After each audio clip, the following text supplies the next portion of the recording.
बिस्मिल्लाहिर्रहमानिर्रहीम। मैं जब घर में दाखिल हुई तो मुझे लाउंज में से आती हुई चची की कान फाड़ देने वाली आवाज़ सुनाई दी। आपको तो नूर के सामने हमारी बच्चियां कभी नजर ही नहीं आई। आपने इतना बड़ा फैसला नूर के लिए किया है। मेरी बेटी में क्या कमी है? वो क्यों ना शहबाज के साथ ब्याही जाए। मैं चची की जबान से अपना नाम सुनकर ठिठक कर रुक गई और विंडो के पास कान लगाकर खड़ी हो गई। दादी की मिनमिनाती सी आवाज़ मेरे कानों में पड़ी। बहू, नूर इस घर में सब लड़कियों से बड़ी है, और अगर सच कहूं तो उसके सर पर उसके वालिदैन का साया मौजूद होता तो रहमान विला में इस वक्त नूर की शादी का पहला हक समझकर निपटाया जा रहा होता। हाँ तो माँ जी, उसकी माँ को हमने तो नहीं कहा था ना कि वो इश्क में पागल होकर भाग जाए। एक बेटी की माँ बन गई थी तो अपनी बेटी का सोचती। तो दादी एकदम गुस्से में आ गई। गड़े मुर्दे मत उखाड़ा करो बहू, जो गुजर गया सो गुजर गया। तुम सब अपने अपने बच्चों के सरों पर मौजूद हो, अल्लाह सलामत रखे। लेकिन उस बदनसीब के सर पर कौन है? और वैसे भी घर का रिश्ता घर में ही हो जाए तो अच्छा है।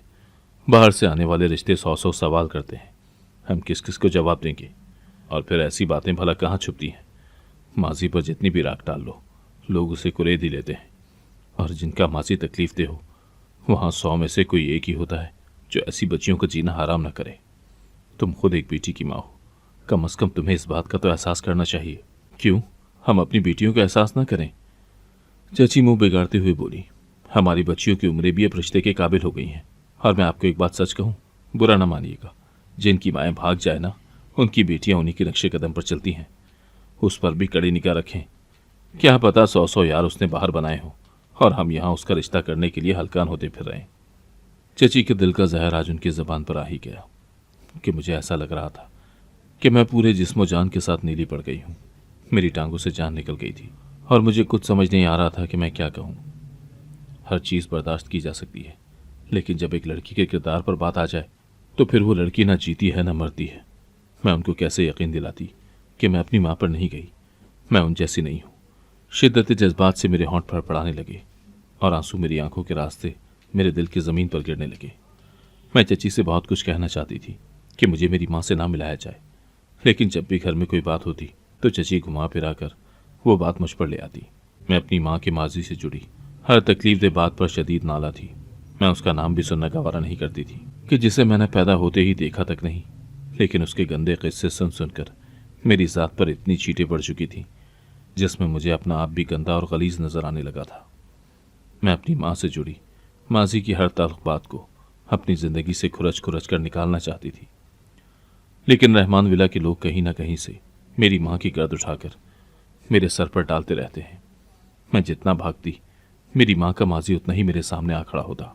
इस घर में वाहिद एक दादी थी जो मेरा दुख समझती थी और मैं भी उनसे हर बात करती थी। रहमान विला में जहरीले नश्तर बचपन से ही इतने खा चुकी थी कि अब तो मेरे आंसू भी खुश्क हो गए थे। दादी मेरी अजियतों से वाकिफ थी, इसीलिए वो मुझे हमेशा तसल्ली देती रहती और मैं पनाह के लिए हमेशा उनकी बुरी आगोश में छुपने की कोशिश करती। और कभी कभी मैं खौफजदा हो जाती कि अगर इस घर में दादी का सहारा ना होता तो न जाने मेरा क्या बनता। ये तो वो लोग थे जो मेरे जिंदा जिस्म से थोड़ा थोड़ा गोश्त उतार कर बेरहमी की इंतहा कर देते। अगर इनके बस में होता तो शायद मैं रहमान विला के छत तले जिंदा सांस ही ना ले रही होती, बल्कि या तो इस विला के कदीम तहखाने में मेरी लाश भी गल सड़ गई होती या फिर मुझे धक्के मार मार कर यहाँ से निकाल देते। लेकिन ये दादी का वजूद था जिसने मुझ कमज़ोर पर कोई जुल्म होने न दिया, मेरी ढाल बनी रही। शायद तभी मैं आज यहाँ जिंदा भी थी और इस छत तले इज्जत से सांस भी ले रही थी। लाउंज से आने वाली जहरीली आवाज़ें मेरे खिलाफ मुसलसल उठ रही थी, जिनमें दादी की कमज़ोर आवाज़ भी मेरे दिफा में मुझे सुनाई देती जा रही थी कि अचानक अंदर से सुंबुल निकली। जो ही उसकी नज़र मुझ पर पड़ी तो मैंने देखा कि उसकी आंखों में मेरे लिए शदीद नफरत है और फिर वो इंतहाई गुस्से के साथ मेरे कंधे से जानबूझकर टकराते हुए आगे बढ़ गई। मेरे लिए यहाँ मजीद खड़ा होना मुमकिन न रहा तो मैं मरे मरे कदमों से अपने कमरे की तरफ जाने लगी। मेरा कमरा 2nd फ्लोर पर था। मैंने जो ही पहली सीढ़ी पर कदम रखा तो सामने ऊपर की तरफ से मुझे शहबाज खड़ा नजर आया, जो अपनी मुस्कुराती आंखों से मेरी तरफ देख रहा था। शहबाज मेरे ताया अब्बू का इकलौता बेटा था और बाहर से पढ़कर आया था। हमारा बचपन एक साथ ही गुजरा। वो बचपन से ही मेरे साथ बहुत अटैच था। यही वजह है कि जब बाकी कज़न मेरे साथ खेलने से इनकार कर देते तो ऐसे में वाहिद शहबाज ही होता था जो ना सिर्फ अपने सारे खिलौने उठाकर मेरे पास आ जाता बल्कि वो मेरे साथ ही खेलने की जिद करता रहता। मेरी वजह से तमाम कज़न शहबाज से लड़ते कि तुम इसकी वजह से हमारे साथ नहीं खेलते। वो अक्सर इस बात का जिक्र शिकायती अंदाज में ताया से भी करते रहते।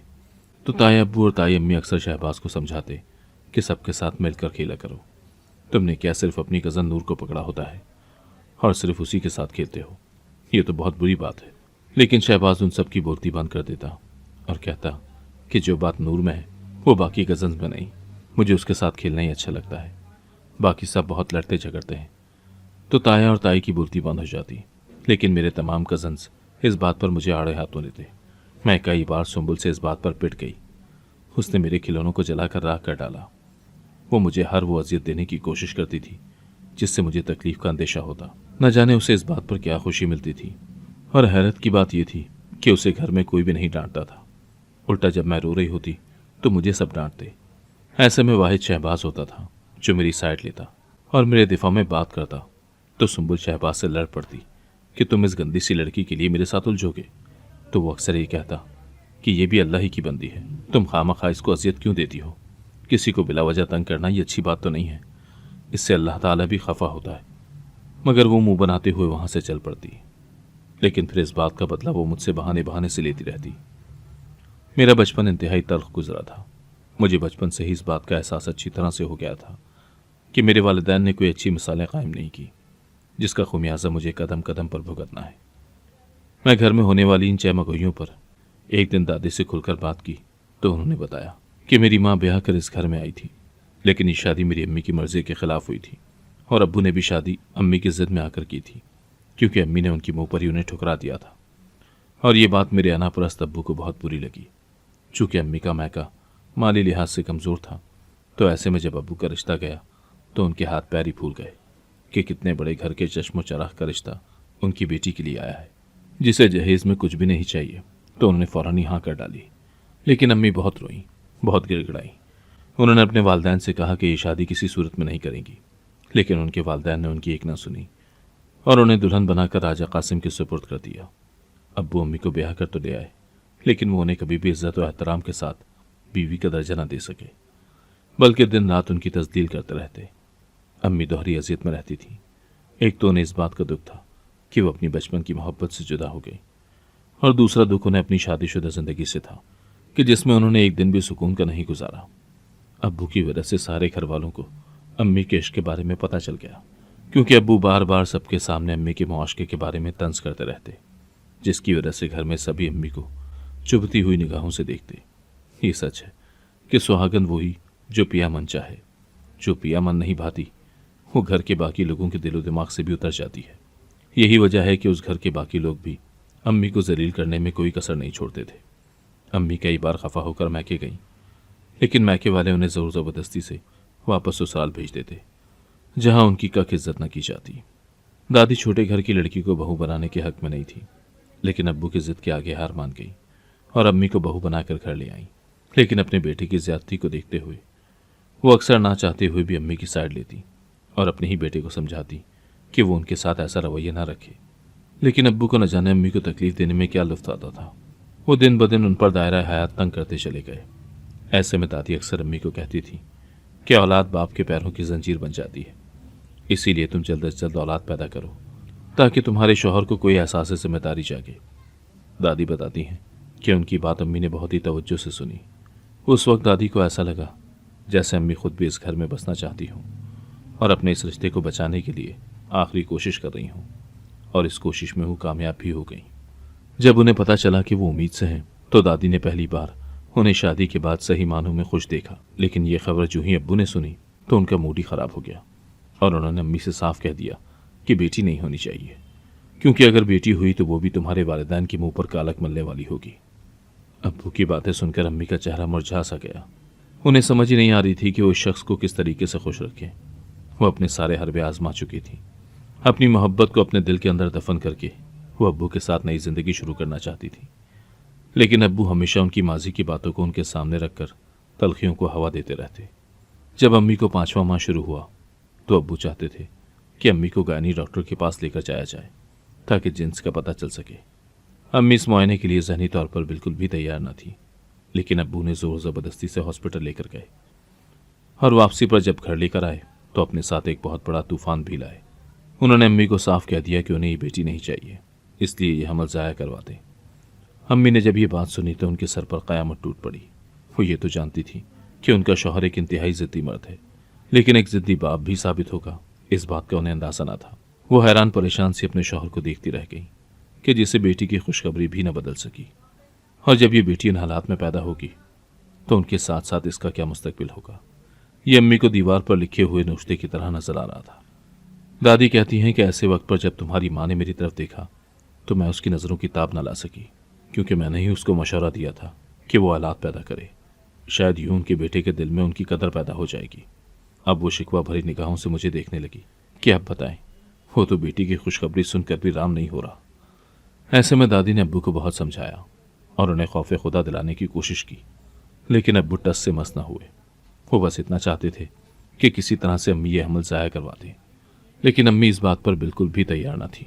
तो अब्बू ने अम्मी को वार्निंग दी कि अगर उन्होंने मेरी बात ना मानी तो वो तलाक दे देंगे, और साथ ही इस बात की धमकी भी दी कि ये बात अपने जहन में अच्छी तरह से बिठा लो कि मुझसे तलाक लेकर तुम अपने आशिक से फिर भी शादी नहीं कर पाओगी, क्योंकि मैं तुम्हें उसके काबिल नहीं छोड़ूंगा। और ये बात अब्बू ने रहमान विला में मौजूद सब घर वालों के सामने कही तो अम्मी उस दिन फूट फूट कर रो पड़ी। वो हमेशा अब्बू को समझाती थी कि मेरे माजी का हवाला आप बार बार मेरे सामने देते हैं, आपने तो ये आदत ही बना ली है। कल जब अल्लाह हमें औलाद से नवाजेगा और आपकी आदत यूं ही बरकरार रही तो हमारी औलाद के जहन पर इसका क्या असर पड़ेगा। अब अम्मी अपने रिश्ते के साथ साथ आने वाली औलाद के मुस्तकबिल के लिए भी बेपनाह परेशान रहने लगी। अम्मी की इस परेशानी पर दादी भी परेशान रहती, क्योंकि वो जानती थी कि अम्मी बेकसूर है, लेकिन वो अपने बेटे को समझाने से कासिर थी। अब्बू ने जब देखा कि अम्मी किसी सूरत नहीं मान रही तो पहले तो उन्होंने अम्मी को अपने बेडरूम से बेदखल कर दिया, तो अम्मी एक स्टोर नुमा कमरे में आकर रहने लगी। लेकिन फिर अब्बू बगैर किसी को बताए घर छोड़कर चले गए, और उनके जाने के 2 माह बाद पता चला कि वो तो ये मुल्क ही छोड़ गए हैं। तो ऐसे में अम्मी को कुछ समझ न आई कि उनका और उनके होने वाले बच्चे का क्या मुस्तकबिल होगा। इसी दौरान एक दिन अब्बू की अम्मी की तरफ कॉल आई और उन्होंने अम्मी को फ़ोन पर ही तलाक दे दी। अम्मी ने जब ये बात दादी को बताई और दादी के तवस्सुत से रहमान विला के हर फर्द के कान में पहुंची, तो ताया अब्बू ने अब्बू को कॉल करके ये कहा कि ये तुमने क्या कर डाला। तो अब्बू ने कहा कि क्या हुआ। ताया बड़े हैरान हुए और उन्होंने कहा कि तुमने अपनी बीवी को तलाक क्यों दी है। तो अब्बू बड़े मज़े से कहने लगे कि मैंने तो कोई तलाक नहीं दी। तब ताया अब्बू हक्का बक्का रह गए और अम्मी की तरफ सवालिया नज़रों से देखते हुए बोले कि तुम झूठ क्यों बोल रही हो, वो तो कह रहा है कि उसने तुम्हें तलाक नहीं दी। तब अम्मी के पैरों तले से ज़मीन निकल गई और वो चीख पड़ी कि ये शख्स झूठा है और झूठे पर अल्लाह की लानत हो। ये शख्स मुझे फ़ोन पर 3 बार तलाक दे चुका है, और फ़ोन पर इसीलिए तलाक दी है ताकि किसी और को पता न चल सके। लेकिन मैं और मेरा खुदा जानता है मैं मज़ीद इस शख्स के साथ रहकर ख़ुद को नापाक नहीं कर सकती। ये अब मेरे किरदार पर एक तरह से बहतान बांधने के लिए पर तोल रहा है, लेकिन मैं इसको इसमें कामयाब नहीं होने दूंगी। मैं अभी और इसी वक्त ये घर छोड़कर जा रही हूँ। ताया अब्बू के ज़रिए जब मेरे अब्बू को अम्मी के फ़ैसले का पता चला तो उन्होंने कहा कि मैं आ रहा हूँ। इससे पहले कि अब्बू आते अम्मी ने चुपचाप वो घर छोड़ दिया और ऐसी रूपोश हुई कि किसी को पता ही न चला कि वो कहाँ गई। अब्बू जब वापस आए तो उन्होंने आते ही अम्मी के मैके और अपने घर में सबको यही कहा कि ये बदकिरदार औरत है, अपने आशिक के साथ भाग गई है और मुझ पर बहतान बांध रही है कि मैंने उसको तलाक दी है। दरअसल ये मुझसे इस तरीके से जान छुड़ाना चाहती है। अब्बू की बात पर सभी घर वालों ने यकीन कर लिया और अम्मी को मुजरिम बनाकर कटहरे में खड़ा कर दिया। फिर जब मैं पैदा हुई तो अम्मी एक दिन रहमान विला में आई और उन्होंने मुझे दादी की गोद में डाल दिया, ये कहकर कि ये आपका खून है, मैं इसे अपने साथ नहीं रख सकती। रहमान विला के हवाले से कोई याद भी अपने साथ लेकर नहीं जाना चाहती। न जाने क्यों दादी को अम्मी के लहजे की सच्चाई पर यकीन था। वो जानती थी कि उनका बेटा गलत है और उनकी बहू पर बहतान बांध रहा है, लेकिन चूंकि वो कुछ कर नहीं सकती थी इसीलिए उन्होंने खामोशी से मुझे गोद में ले लिया। रहमान विला में मौजूद हर फर्द ने दादी को रोकना चाहा, लेकिन दादी ने कहा कि ये मेरा खून है और ये यहाँ पर ही पलेगी। बाप इसका वैसे ही इसे कबूल नहीं कर रहा और माँ इसे अपने पैरों की जंजीर नहीं बनाना चाहती, तो क्या मैं इसे ज़मीन में दबा दूँ। जब ये इस घर का बीज है तो इस घर में ही फले फूलेगा। दादी ने मेरे खातिर स्टैंड ले लिया तो कोई भी उनके सामने दम नहीं मार सका। वैसे भी अब्बू दोबारा बाहर जा चुके थे, उन्हें मेरे होने और ना होने से कोई फ़र्क नहीं पड़ता था। इसीलिए घर के दीगर अफराद भी कुछ अरसे तक मेरे खिलाफ बोल बाल कर चुप हो गए, लेकिन उनके दिलों में पलती रंजिशें मुझ तक पहुंचती रहती थीं। मैं इन हालात में पल बढ़कर जवान हुई तो मेरे कानों ने फ़कत यही सुना कि मेरी माँ एक बदकिरदार और बदचलन औरत है जो अपने आशिक के साथ भाग गई। मैंने कभी भी अपनी माँ को नहीं देखा। मैं नहीं जानती कि वो किस हाल में है और ना ही कभी ननियाल वालों ने मुझसे रब्ता करने की कोशिश की। मेरी दुनिया बहुत ही महदूद थी जो सिर्फ दादी के इर्द गिर्द घूमती थी। वही मेरी हर बात का ख्याल रखती थी। उन्होंने मुझे बेहतरीन स्कूल में दाखिल करवाया और जब मैं वापस आती तो मेरे खाने की फिक्र भी वही किया करती थी। स्कूल से कॉलेज का सफ़र भी दादी के सर पर ही शुरू हुआ। हालांकि रहमान विला में सभी इस बात के मुखालिफ थे कि मुझे मज़ीद आगे नहीं पढ़ना चाहिए, लेकिन दादी बज़िद थी कि जब रहमान विला में बाकी सबके बच्चे आला तालीम हासिल कर रहे हैं तो वहाँ ये भी आला तालीम हासिल करेगी। और अब जब वो मेरी शादी के मुतालिक फ़ैसला कर रही थी तो ख़ानदान के सभी लोग एक बार फिर मेरी मुखालफत पर तोलने लगे। लेकिन इस बार दादी अकेली नहीं थी क्योंकि शहबाज भी उनके साथ खड़ा था और उसी ने दादी को कहा कि वो सिर्फ मेरे साथ शादी करेगा और अगर उसकी शादी मेरे साथ ना हुई तो वो कम अज़ कम रहमान विला की किसी लड़की को अपनी बीवी नहीं बनाएगा बल्कि बाहर चला जाएगा और वहाँ पर ही किसी गोरी से शादी कर लेगा। तो दादी डर सी गई क्योंकि वो जानती थी कि बाहर जाने वाले कभी वापस नहीं आते, जैसे उनका बेटा जो जब से बाहर गया आज तक पलट कर वापस नहीं आया। ना ही उसका कुछ पता चला कि वो कहाँ है, ना ही उसने फिर कभी राब्ता किया। दादी शहबाज से बहुत प्यार करती थी, इसलिए वो नहीं चाहती थी कि रहमान विला का एक और बेटा इसी तर्ज पर जिंदगी गुजारे। लिहाजा उन्होंने शहबाज को यकीन दिलाया कि वो जैसा चाहता है वैसा ही होगा। उन्होंने शहबाज के वालिदैन से बात करने की ठानी। वो तो इतना न बोले, लेकिन चची फूफो ने घर में एक कोहराम बरपा कर डाला। उन सबको ये बात हजम नहीं हो रही थी कि मैं ख़ानदान के एक सबसे होनहार बेटी की बीवी बन जाऊं। इस सब में सबसे ज़्यादा मुखालफत सुंबुल कर रही थी क्योंकि वो शहबाज को बचपन से ही बहुत पसंद करती थी और अब तो वो ये बात किसी सूरत बर्दाश्त नहीं कर पा रही थी कि शहबाज हमेशा हमेशा के लिए किसी और का हो जाए। उसने जमकर मेरी मुखालफत में एक महाज खड़ा कर लिया और वो बातें जो रहमान विला में किसी हद तक खामोश हो गई थी दोबारा से उनको हवा देनी शुरू कर दी। वो बार बार उठते बैठते मेरी माँ के किस्से लेकर बैठ जाती कि किसी तरह शहबाज का दिल बुरा हो जाए और वो खुद ही इस रिश्ते से इनकार कर डाले। मैं थक चुकी थी, मुझे समझ नहीं आ रही थी कि मैं क्या करूं। मैंने शहबाज को भी मना किया कि वो इस शादी से बाज आ जाए क्योंकि हमारे समाज में शादी सिर्फ दो लोगों के दरमियान नहीं होती बल्कि पूरे ख़ानदान में होती है। अगर पूरा ख़ानदान ही आपकी मुखालफत पर तुला हुआ हो तो मियाँ बीवी कैसे खुशगवार ज़िंदगी गुजार सकते हैं। तो शहबाज मेरी तरफ बड़ी हैरत भरी नज़रों से देखता। तुम्हारा क्या ख्याल है, मैं तुम्हें शादी के बाद रहमान विला में रखूँगा जहाँ तुम हर वक्त दूसरों की सुनती रहोगी? तो बीबी, तुम अपने दिलो दिमाग से ये बात निकाल दो। मैं तुम्हें अलग घर लेकर दूंगा जहाँ खुशियाँ तुम्हारी मुंतज़िर होंगी। बस तुम इनकार मत करना। आने वाला खूबसूरत कल मेरा मुंतज़िर था और मुझे यकीन था कि सब कुछ ठीक हो जाएगा, लेकिन कुछ भी ठीक ना हुआ। मेरी शादी वाली रात सुंबुल दूध लेकर आई थी और मेरे कमरे में रखकर चली गई। वो दूध पीने के बाद ही शहबाज की तबीयत एकदम से ख़राब हो गई। उसकी सांस उखड़ने लगी। मैं चीखते हुए जो ही कमरे से बाहर निकली तो सामने सुंबुल खड़ी थी। उसने मुझे देखते ही चैलेंज करने वाले अंदाज में कहा कि अगर वो मेरा नहीं तो तेरा भी नहीं।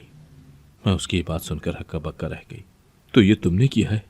मैं चीखी, लेकिन घर के बाकी लोग जमा हो गए जो शहबाज को लेकर हॉस्पिटल भागे। मगर वो मर गया तो सुंबुल समेत रहमान विला के सभी लोगों ने मुझ पर इल्ज़ाम धर दिया कि मैंने उसको मारा है। दादी ये सब देखकर उसी रात चल बसी। अब तो मेरी हिमायत में बोलने वाला भी कोई नहीं था।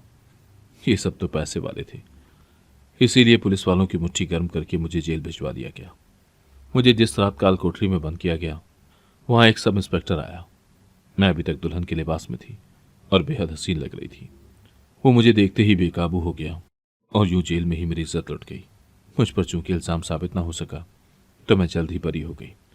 मैं जब बाहर निकली तो रहमान विला पहुंची जहां मुझे घर के अंदर दाखिल नहीं होने दिया गया। मैं वहां से उठकर अपने ननियाल आई तो उन लोगों ने भी मुझे अपनाने से इनकार कर दिया। मैं इस भरी दुनिया में अपनों के होते हुए भी सड़क पर लावारसों की तरह खड़ी थी। मुझे कुछ समझ नहीं आ रहा था कि अब मैं कहाँ जाऊँ, कहाँ जाकर अपनी इज्जत को बचाऊँ और सर छुपाऊँ। सुबह से रात हो गई थी। मैं बेतहाशा भूखी थी। मेरे पास इतने पैसे भी न थे कि अपने लिए एक रोटी खरीद सकती। रात का अंधेरा जू जू फैल रहा था तो अब मुझे भूख से ज़्यादा अपनी इज्जत का खौफ आने लगा। मेरे इर्द गिर्द अजीब अजीब से लोग गुजर रहे थे और मुझे अपनी गंदी नज़रों से देखते जा रहे थे। उनमें से तो एक दो ने मेरे करीब बैठकर मुझसे बात करने की कोशिश भी की तो मैं वहाँ से उठकर एक घर के पास जाकर खड़ी हो गई कि ठहरो, मैं तुम्हें अभी पिटवाती हूँ, तुम मुझे तंग कर रहे हो। वो तो वहां से भाग गए, लेकिन मैं जानती थी कि ज्यादा देर तक मैं उन गधों से अपनी इज्जत नहीं बचा पाऊंगी। मैं सड़क पर बैठी रो रही थी जब एक फकीर मेरे पास आकर खड़ा हो गया। उसने मुझे घूर कर देखा और कहा कि यहाँ क्यों बैठी हो? तो मैं रो पड़ी कि कहाँ जाऊं। कोई घर नजर आ रहा है तुम्हें? जिनका घर नहीं होता वो ऐसे ही सड़कों पर बैठती हैं। कौन हो तुम? इंतहाई तहमकाना अंदाज में उसने मुझसे पूछा।